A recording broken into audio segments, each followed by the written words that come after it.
আমাদের পুজো প্যান্ডেল জোড়াবাগানে, এটি উল্টো দিকে জোড়াবাগান থানা, যেখানে মেগাস্টার মিঠুন চক্রবর্তীর বাড়ি। এখানে থাকতেন, একটু দেখে আসি তাহলে।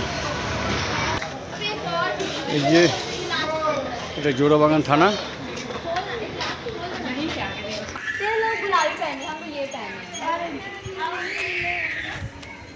এটা হচ্ছে মথুর সেন গার্ডেন লেন। এই ছোট্ট সরু গলি, এখান থেকে মিঠুন চক্রবর্তী যাতায়াত করতে।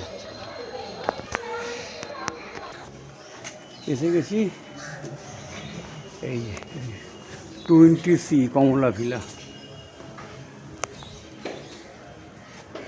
এই দরজা দিয়েই শুতে বেরোতে। পিয়ালেসিন হোটেল 611 নম্বর রুমে আমি 10 দিন ওনার সঙ্গে ছিলাম। এই আছে মিঠুন চক্রবর্তী।